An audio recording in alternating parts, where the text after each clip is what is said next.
നമസ്തേ, യോഗയിലേക്ക് സ്വാഗതം. ഇന്ന് നമ്മൾ ചെയ്യാൻ പോകുന്ന ഉത്താന ശീർഷാസന. അതായത് ശീർഷാസന എന്ന് പറയുന്ന ആസനയാണ് ആസനകളുടെ രാജ, കിങ് ഓഫ് ദി ആസനാസ് എന്ന് പറഞ്ഞ ശീർഷാസനയാണ്. നമുക്ക് കോമൺ ആയിട്ട് വരുന്ന അസുഖം, അതായത് ഹെഡ് ഏക്ക് സിംറ്റംസ് ആണ്. ഹെഡ് ഏക്ക്, സൈനസൈറ്റിസ്, മൈഗ്രെയിൻ. ഈ 3 അസുഖത്തിനും ബെസ്റ്റ് ആസന എന്ന് പറയുന്നത് ശീർഷാസനയാണ്. പക്ഷേ എല്ലാ വ്യക്തികൾക്കും ശീർഷാസന ചെയ്യാൻ പ്രയാസമാണ്. അതുകൊണ്ട് നമുക്കൊരു വേരിയേഷനോടുകൂടി നമുക്ക് ഈ അസുഖങ്ങൾക്ക് വേണ്ടി ചെയ്യാൻ പറ്റുന്ന ഒരു ആസനയാണ് ഉത്താന ശീർഷാസന. കാല് രണ്ടും ഒരു ഗ്യാപ്പ് ഇട്ട് വയ്ക്കുക. 2 മുട്ടും തമ്മിൽ നല്ല ഒരു സാമാന്യം അകൽച്ച വേണം. മുട്ടിൻ്റെ അതേ ലെവലിൽ കാലുകൾ വെച്ച് മുട്ടുകുത്തി നിൽക്കുക. അതിനുശേഷം വളരെ പതുക്കെ കൈ മുന്നോട്ട് സ്ട്രെച്ച് ചെയ്ത് വെച്ച്, കൈ എത്ര സ്ട്രെച്ച് ചെയ്യാൻ പറ്റുമോ അത്രയും സ്ട്രെച്ച് ചെയ്തിട്ട് നെറ്റി താഴോട്ട് തൊടിക്കണം. കൈ മുന്നോട്ട് സ്ട്രെച്ച് ചെയ്ത് വെച്ചു, നെറ്റി ശ്വാസം വിട്ടുകൊണ്ട് താഴോട്ട് തൊടിയിക്കണം. തൊടിയിച്ചതിന് ശേഷം കൈകൾ മുന്നോട്ട് സ്ട്രെച്ച് ചെയ്യുക. തലയുടെ നെറ്റി വേണം, ഈ ഭാഗം വേണം തറയിൽ ടച്ച് ചെയ്യാൻ. മെയിൻറ്റെയിൻ കാലും ശരീരവും തമ്മിൽ 90 ഡിഗ്രി ആംഗിളിൽ വരിക.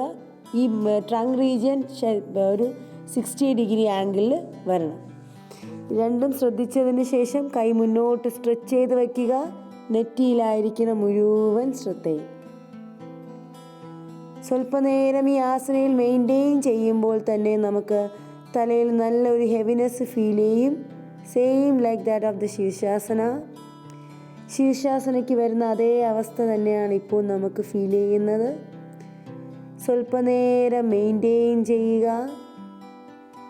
റിലീസ് ചെയ്യുമ്പോൾ കൈ രണ്ടും ഷോൾഡർ ലെവലിൽ കൊണ്ടുവയ്ക്കുക. തറയിൽ പതുക്കെ തല ഉയർത്തി 4 കാൽ വന്നതിന് ശേഷം കാല് 2 മടക്കി വജ്രാസനയിലിരുന്ന് കൈ മുന്നോട്ട് സ്ട്രെച്ച് ചെയ്ത് മുഖം തറയെ തൊടിയിക്കുക.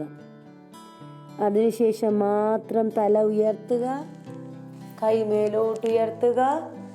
ഇരുവശങ്ങളിലായിട്ട് കൈ റിലീസ് ചെയ്യുക. സ്വല്പനേരം റിലാക്സ് ചെയ്തിരിക്കണം.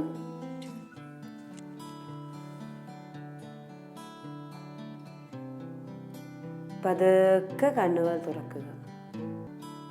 ഇപ്പോൾ നമ്മൾ ചെയ്തത് ഉത്താന ശീർഷാസന. ചെയ്ത രീതി മനസ്സിലാക്കി ചെയ്യണം. കാലകത്തി വെച്ച് കൈകൾ രണ്ടും ഫ്രണ്ടിലോട്ട് നീട്ടി തറയിൽ വെച്ച് നെറ്റിയുടെ ഈ ഭാഗം, അതായത് മുടി തുടങ്ങുന്നതും ഈ നെറ്റി തുടങ്ങുന്നതും നമ്മൾ ആ ജംഗ്ഷൻ വേണം തറയിൽ ടച്ച് ചെയ്യാൻ. ആദ്യം ചെയ്യുമ്പോൾ നല്ലൊരു തല പെരുപ്പം നമുക്ക് ഫീൽ ചെയ്യും. എത്ര നേരം മെയിൻറ്റെയിൻ ചെയ്യാൻ പറ്റുമോ അത്രയും നേരം സാധാരണ ശ്വാസത്തിൽ മെയിൻറ്റെയിൻ ചെയ്യണം. റിലീസ് ചെയ്യുമ്പോൾ കുറച്ച് നേരം ശശങ്കാസനം, മുട്ടുമടക്കി കംപ്ലീറ്റ് മുഖം തറയിൽ റെസ്റ്റ് ചെയ്തുകൊണ്ട് സ്വല്പനേരം ഇരിക്കണം. എന്നിട്ട് മാത്രമേ നമ്മൾ ഈ ആസന റിലീസ് ചെയ്യാവൂ. ഈ ആസന നമുക്ക് കോമൺ ആയിട്ട് ചെയ്യാൻ പറ്റുന്ന അസുഖം സൈനസൈറ്റിസ്, ഹെഡ് ഏക്ക്, മൈഗ്രെയിൻ. ഈ 3 കണ്ടീഷൻസിലും ഈ ആസന ചെയ്യുകയാണെങ്കിൽ നമുക്ക് നല്ലൊരു റിലീഫ് നമുക്ക് ഫീൽ ചെയ്യാൻ പറ്റും.